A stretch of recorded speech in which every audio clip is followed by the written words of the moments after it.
আমরা সচরাচর দুই ধরনের ব্যবসায়ী দেখতে পারি। একজন কি করে খুব ভালো প্রোডাক্ট উৎপাদন করতে পারে, সঠিক সময়ে প্রোডাক্ট উৎপাদন করে ডেলিভারি করতে পারে, অথবা তার খুব ভালো ডিজাইনার আছে বা খুব ভালো ডিজাইনের প্রোডাক্ট উৎপাদন করতে পারতেছে, অথবা তার প্রোডাক্টের ভিতরে এমন এমন ফিচার আছে যেই ফিচারগুলো অনেক সুন্দর বা অনেকটা আকর্ষণীয়, যার কারণে এরকম ইন্ডাস্ট্রিয়ালিস্ট বা ইন্ডাস্ট্রি আমরা বলতেছি বা তাদেরকে আমরা বলতেছি কি প্রোডিউসার। এই যে একজনের প্রোডাক্ট উৎপাদন করতেছেন, আবার আরেকজন কি করতেছেন বিক্রি করতেছেন, রিসেলার। উনি শুধুমাত্র বিক্রি করতেই জানে। এখন আপনার কাছে মনে হতে পারে ভাই যে বিক্রি করতে পারে সে প্রোডাক্ট পাবে কোথায়? এই যে একজন উৎপাদন করতেছে, আরেকজন তাহলে বিক্রি করতেছে। এই ধরনের ব্যবসায়ী আমরা সচরাচর সমাজে দেখতে পারি। কিন্তু আরো একজন ব্যবসায়ী আছেন যে কি করতেছে, প্রোডাক্ট উৎপাদনও করতে পারতেছে আবার বিক্রিও করতে পারে, অর্থাৎ দুইটা জিনিসের মার্জ করতেছে। দুইটা জিনিস তার কাছে একত্রে কম্বাইন্ডলি কাজ করতেছে। অর্থাৎ তার প্রোডাক্ট উৎপাদনের জন্য কারখানা আছে, সে টাইম মতো প্রোডাক্ট উৎপাদন করতে পারে, এদিকে তার বিক্রি করার জন্য ভালো সেলসম্যান আছে, ভালো সেলসও করতে পারতেছে, তাদের আবার ডিস্ট্রিবিউশন চ্যানেলটা খুব স্ট্রং, যার কারণে কি করতে পারে তারা প্রোডাক্ট উৎপাদন করে সরাসরি ভোক্তা পর্যন্ত বা ডিলার পর্যন্ত তারা পৌঁছাতে পারতেছে। অর্থাৎ দেখা যাচ্ছে কি তারা উৎপাদন থেকে শুরু করে বিক্রয় পর্যন্ত তাদের সকল দায়িত্ব তারা নিজেরা পালন করতেছে। এই ধরনের ব্যবসায়ী কিন্তু আমরা দেখতে পারি। তবে এই জিনিসটা সচরাচর নতুন যারা আছে তাদের জন্য কঠিন হয়, অর্থাৎ কম্বাইন নিয়ে আপনি কাজ করবেন, এটা কঠিন হয়। যার কারণে আমরা চিন্তা করে থাকি কি ব্যবসায়ী আসলে দুই ধরনের, একটা হলো যারা উৎপাদন করবে, আরেকজন হলো বিক্রি করবে। আমরা সচরাচর অনলাইনে যাদেরকে দেখতে পারি তারা কি করতেছে, তারা রিসেলার। কিভাবে রিসেলার? ধরুন আপনি একটা পেজ থেকে বা একটা জায়গা থেকে আপনি কি করছেন, শাড়ি কিনছেন, ওই ব্যক্তি কিন্তু শাড়ি উৎপাদন করতেছে না।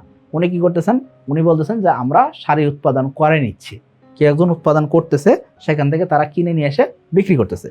অথবা কি বলতে পারে যে আমাদের নিজস্ব লোকের তত্ত্বাবধানে আমরা কি করতেছি, শাড়ি উৎপাদন করে নিচ্ছি। অর্থাৎ আমাদের লোকজন দাঁড়িয়ে থেকে তাঁতপল্লী থেকে তারা কি করতেছে, শাড়িগুলো বানিয়ে নিয়ে আসতেছে, এবং কি রঙের গ্যারান্টি দিতে আছে, যা যা জিনিস দেওয়া দরকার, কোয়ালিটি যা এনশিওর করা দরকার সেই জিনিসটা এনশিওর করে আপনার কাছে প্রোডাক্ট বিক্রি করতেছে। আপনি কাদের দেখতেছেন, রিসেলারকে দেখতেছেন, আপনি প্রোডিউসারকে দেখতেছেন না। এখন আপনি বলতেন ভাই প্রোডিউসার যে তাকে কি আমার দেখার দরকার আছে? না, দেখার কি দরকার আছে? দেখার দরকার নাই। আপনি একজন ব্যবসায়ী হইতে পারেন, একজন ক্রেতা হইতে পারেন, যে অবস্থায় থাকেন না কেন আপনার জন্য আসলে যে কোনো একটা সেক্টরের লোক দরকার হইতে পারে।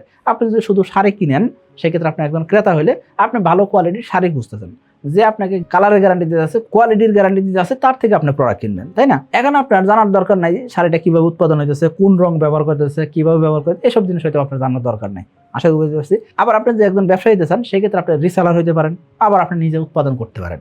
আপনি কোন দিকে যাবেন সেটা অবশ্যই একান্ত আপনার বিষয়, তাই না? কিন্তু আপনি চিন্তা করেন আমি নিজে প্রোডাক্ট উৎপাদন করে একদম ভোক্তা পর্যন্ত পৌঁছাবো, অর্থাৎ আমি উৎপাদন করবো, আমি বিক্রি করব এবং ডিস্ট্রিবিউশন চ্যানেলটা আমার হবে, এরকম যদি চিন্তা করতেছেন সেই ক্ষেত্রে ইনিশিয়াল পর্যায়ে আপনি পারবেন না। কেন পারবেন না? কারণ কি এখানে জনবল বেশি দরকার হবে, অন্যদিকে আপনার অনেক বেশি ইনভেস্টমেন্ট নিয়ে নামতে হবে, পাশাপাশি সাপ্লাই চেইন মেনটেন করা এটা খুব হিউজ একটা কঠিন জিনিস।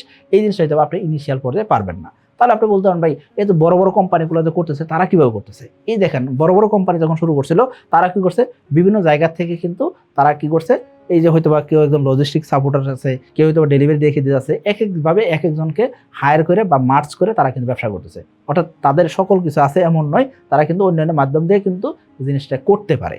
সো এইভাবে আপনি কাজ করতে পারেন। এখন আপনি বলতেন ভাই তাহলে কি কম্বাইনলি আগাইতে না করতেছেন? হ্যাঁ, আমি ইনিশিয়াল পর্যায়ে আপনাকে কম্বাইনলি আগাইতে না করবো। তাহলে আপনি বলতেন ভাই আমি তাহলে কি করতে পারি? আপনি রিসেলার হতে পারেন, অর্থাৎ আপনি খুব ভালো যদি সেলসম্যান হন, খুব ভালো সেলস করতে পারেন, তাহলে আপনি প্রোডাক্ট উৎপাদনের দিকে কোনোভাবে আগাবেন না।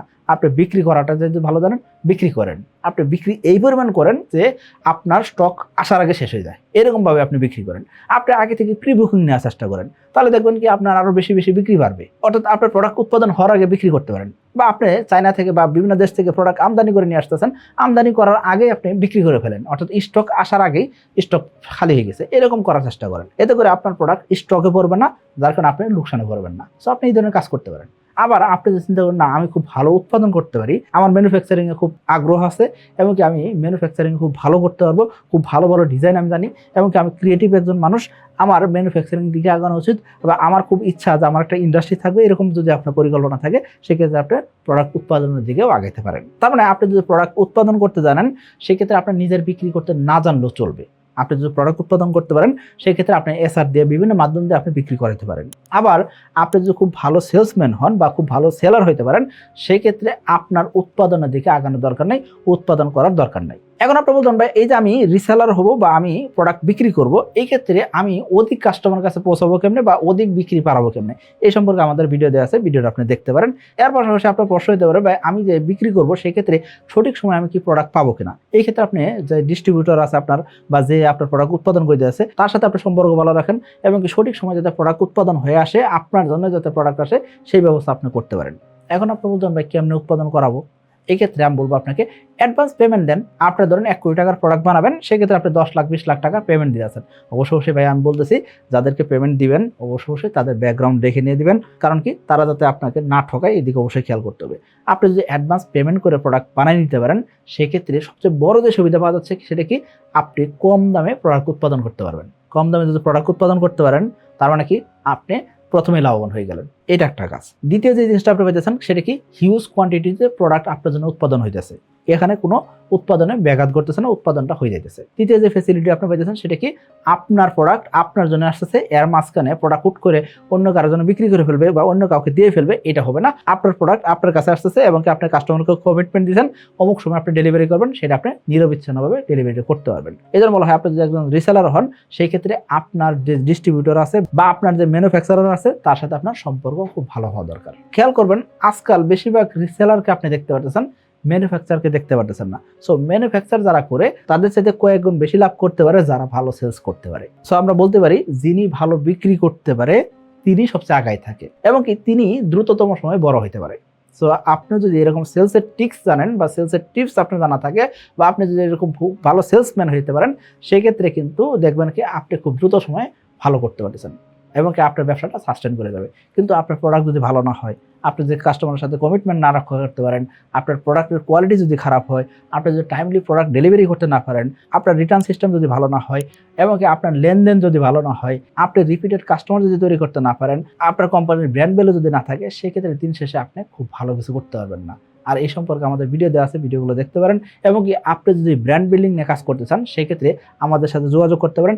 আমরা কিন্তু ব্র্যান্ড বিল্ডিং নিয়ে কাজ করে থাকি, অর্থাৎ আপনি অনেকদিন যাবত ব্যবসা করতেছেন কিন্তু আপনার নাম পরিচয় কেউ জানে না বা আপনার ব্যবসা প্রতিষ্ঠানকে বড় করতে পারতেছেন না, আপনার অনেক প্রোডাক্ট বিক্রি করেন কিন্তু দিন শেষে কাস্টমার রিপিটেডলি আপনার কাছে আসতেছে না, এই জিনিসগুলোর সমাধান কিন্তু আমাদের কাছে আছে। আশা করি আপনারা ভিডিও থেকে উপকৃত হয়েছেন। সকলে ভালো থাকবেন, সুস্থ থাকবেন। আসসালামু আলাইকুম।